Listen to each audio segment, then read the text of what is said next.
Assalamualaikum warahmatullahi wabarakatuh, teman-teman sekalian. Orang-orang zaman dulu mereka berhadapan dengan bahaya-bahaya fisik, peluru, pedang, kapak, batu, panah, dan meriam, dan seterusnya. Sehingga kita tahu pada tahun 1453 ketika Muhammad Al-Fatih menghadapi tembok Konstantinopel yang begitu kuat, maka dia menyiapkan serangan-serangan fisik yang juga sama kuatnya, bahkan lebih kuat daripada tembok Konstantinopel. Tembok Konstantinopel padahal adalah tembok yang terkuat buatan manusia, sistem pertahanan manusia 3 lapis yang ngeri luar biasa. Bayangin, lapis pertama itu adalah parit yang lebarnya 20 meter dan dalamnya 10 meter. Dan yang kedua adalah tembok setinggi mungkin 8 meter dan tebalnya sekitar 3 meter. Sedangkan tembok yang ketiga 12-an meter dengan tebal 5 meter. Sesuatu yang sangat mustahil untuk diserang, dijebol pada masanya. Tapi Muhammad Al-Fatih menggunakan serangan fisik yang sedemikian kuat, meriam yang lebih besar daripada biasanya, daya lontar lebih kuat, sehingga bisa menjebol tembok Konstantinopel. Menarik untuk kita perhatikan bahwa orang-orang dulu mereka membangun tembok-tembok tinggi, tembok-tembok yang besar, tembok-tembok yang kuat karena serangan yang mereka hadapi adalah serangan fisik. Begitu juga kaum muslimin ketika mereka menghadapi pertahanan yang bersifat fisik, maka mereka pun menggunakan sebuah serangan, sebuah senjata yang bersifat fisik yang lebih kuat lagi.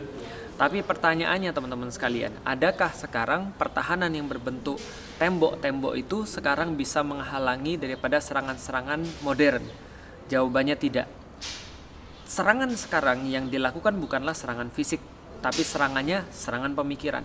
Serangan pemikiran ini merasuk ke dalam orang langsung tanpa dibatasi oleh tembok, tanpa dibatasi oleh hal-hal yang bersifat fisik. Dan daya serangannya ini lebih mematikan. Kenapa? Karena orangnya tetap ada, tidak mati, namun berubah langsung memihak pada lawan.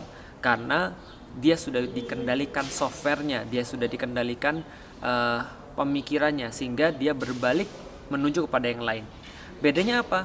Kalau fisik orangnya mati, perlawannya selesai. Tapi kalau pemikiran tuh bisa masuk pada seseorang, dia akan mengubah orang.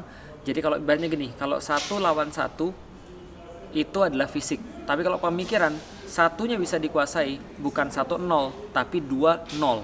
Kira-kira gitu ya. Artinya ini lebih berbahaya daripada serangan fisik.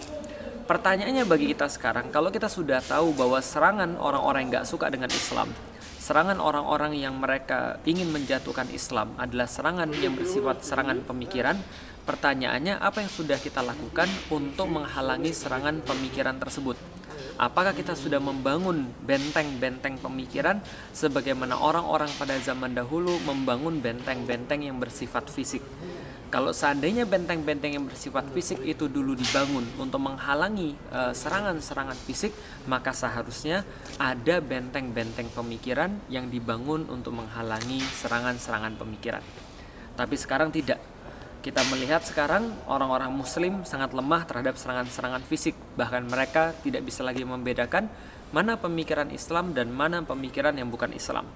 Pemikiran-pemikiran yang bukan Islam diterima begitu saja sehingga merusak pemikiran Islam. Misal, pemikiran tentang demokrasi itu kemudian diterima begitu saja. Seolah-olah demokrasi adalah penyelamat, seolah-olah demokrasi adalah segala-galanya, lalu digebiah-uyah diterima. Karena itu mereka ada yang mengatakan bahwa hukum konstitusi lebih tinggi daripada hukum Allah atau hukum Quran dan Sunnah. Ini adalah pernyataan yang dikeluarkan oleh Muslim akibat pemikiran yang sudah rusak. Mereka berkata bahwa LGBT diperbolehkan karena yang namanya LGBT datangnya daripada Allah. Ini dikatakan oleh seorang Muslim juga karena pemikirannya sudah rusak. Apa sebab? Karena mereka dari awal tidak dibangun benteng-benteng pemikiran sehingga mereka rusak karena serangan pemikiran yang dilangsungkan oleh orang-orang yang tidak suka dengan Islam, liberalisme, sekulerisme, dan seterusnya. Nah, kalau itu teman-teman sekalian, balik lagi kalau seandainya kita tidak ingin rusak, kita tidak ingin hancur, harusnya kita membangun benteng-benteng pemikiran. Benteng pemikiran Islam seperti apa? Tidak lain dan tidak bukan adalah pemikiran tentang Islam itu sendiri. akidah Islam, syariat Islam, sistematika berpikir yang Islami, sehingga kita bisa mengerti tentang dasar-dasar di dalam Islam itu, sehingga kita tidak tertipu dengan pemikiran-pemikiran liberal, pemikiran-pemikiran yang bisa merusak Islam dari dalam. Nah, ini yang harus kita usahakan sehingga kita tidak jadi kacau, tidak jadi justru mengambil pendapat yang tidak Islami, atau justru dibohongi, atau justru kita disesatkan oleh orang. Lihat sekarang banyak orang-orang yang punya pemikiran fikih yang bagus, punya pemahaman fikih yang bagus, punya pemahaman ritual yang bagus, tapi secara pemahaman pemikiran Islam gagal total. Di saat yang sama dia ahli fikih, tapi di saat yang sama dia tidak bisa membedakan antara orang yang berpura-pura dalam Islam, orang-orang munafik yang pengen merusak Islam dari dalam, tidak bisa membedakan bahkan orang yang benar-benar berilmu dengan orang-orang yang mengaku-aku sebagai orang yang berilmu, mengaku-aku sebagai ustadz misalnya. Padahal dia adalah orang ateis, pengen merusak Islam. Tidak bisa lagi dibedakan. Maka diterima, dijamu, lalu kemudian berfoto bersama. Dan ini adalah sebab memang dia orang yang ritualnya bagus, memang dia orang yang fikihnya bagus, memang dia orang yang ilmu ritualnya keren, tapi wakinya hancur, pemahaman tentang faktanya hancur. Karena kenapa? Serangan pemikiran. Dia tidak bisa lagi membedakan mana yang mau membangkitkan Islam dan mana yang mau menghancurkan Islam dengan topeng-topeng yang mereka gunakan. Sekali lagi teman-teman sekalian, lihat baik-baik. Kalau dulu Konstantinopel membangun tembok yang sangat tinggi dan kuat karena serangan yang mereka hadapi adalah serangan fisik.